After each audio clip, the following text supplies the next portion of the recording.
Echo and Narcissus, a tale of the many different forms of love, love for another and love for oneself, both unrequited and self-obsessed, both equally dangerous, inspiring great art and creative endeavours, even influencing the very language we use today. The story of Echo and Narcissus is a fascinating one, with roots in both Greek and Roman mythology. So, who were Echo and Narcissus, and what can we learn from their legend?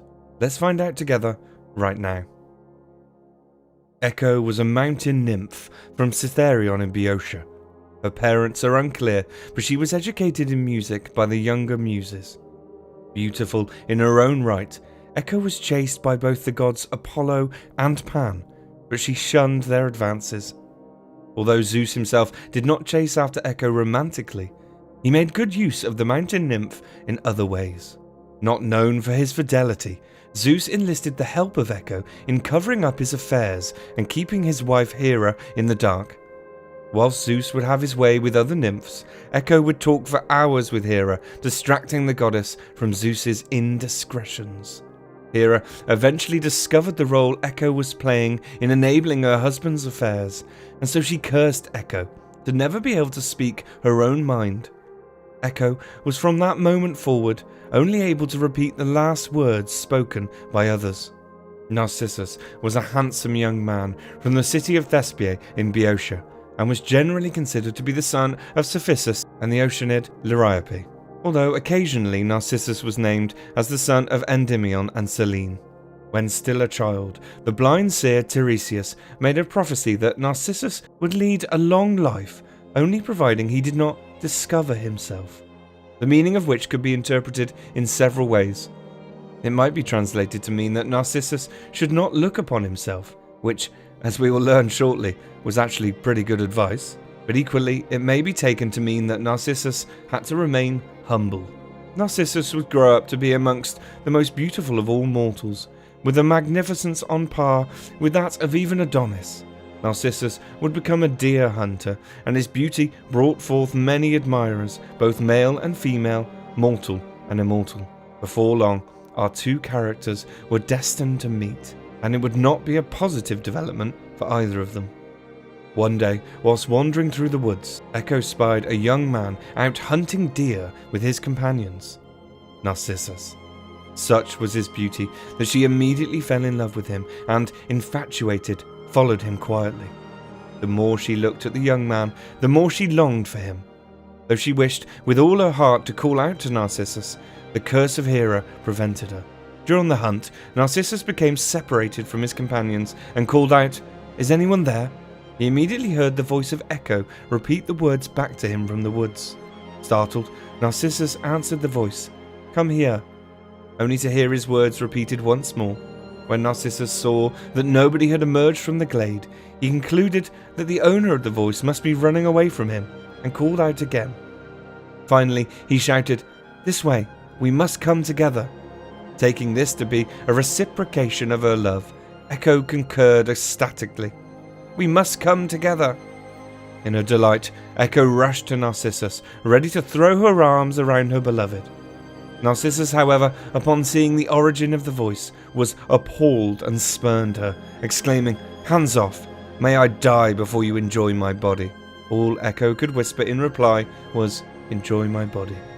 And having done so, she fled, scorned, humiliated, and shamed. Despite the harshness of his rejection, Echo's love for Narcissus only grew. It was too strong, too powerful for her to contain, and it eventually consumed her. Laying alone in her cave, she gradually withered away, her being fading until all that was left was her voice, the lonely sound of an echo that remains today.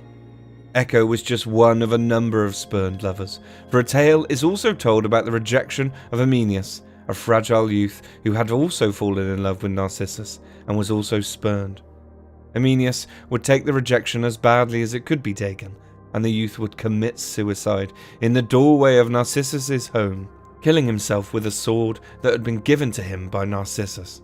Some say it was Aeneas who called down the vengeance of the gods upon Narcissus, whilst others say it was one of the multitudes of rejected nymphs who prayed to them. or even the many creatures of the forest who loved Echo dearly and were devastated by her passing. Either way, the pleas for vengeance would not go unanswered. Nemesis, the goddess of retribution, heard the calls for revenge, observing for herself the callous rejection of others by Narcissus, and decided to intervene. Nemesis attracted Narcissus to a spring with crystal clear and calm waters. Narcissus, tired of hunting, decided to take a break and drink some water. As he drank from the spring, he began noticing the calmness of the water. In the natural mirror, he saw his face clearer than ever before. The more water he drank, the more he stared at his own image. Surprise turned into marvel, marvel into love, and love into an obsession. Narcissus was unable to move. His image had completely neutralized him, as he found himself burning with desire for the person he saw in the water of the spring. In vain, he tried to embrace the figure, only to realize that the reflection in the calm water was none other than himself. If he left, he would lose sight of his only love, and so he began to panic at the realization that love may be out of his reach for good. He was frozen, trapped by his own hubris, and consigned to a fate that he had consigned so many others to with his callous rejections. Narcissus would die of sorrow by the pool, unable to move, despite the pleadings of the Naiads and Dryads who had observed Narcissus wasting away. A funeral pyre was built for Narcissus by the nymphs, but when they came to place the body of the handsome youth upon it, they could not find it, as all that was left was a flower with white petals and a yellow core, the Narcissus flower.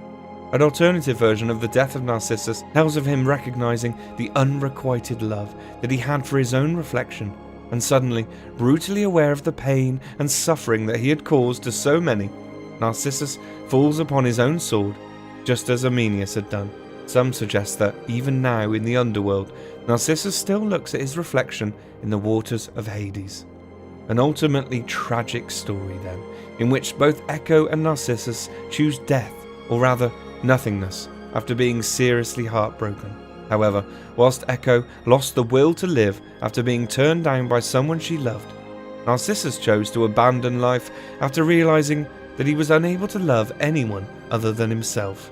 If you think about it, the myth of Narcissus is as much about a selfish boy who loved his own image too much as it is about a lonely boy's inability to love anyone else. A much more somber thought.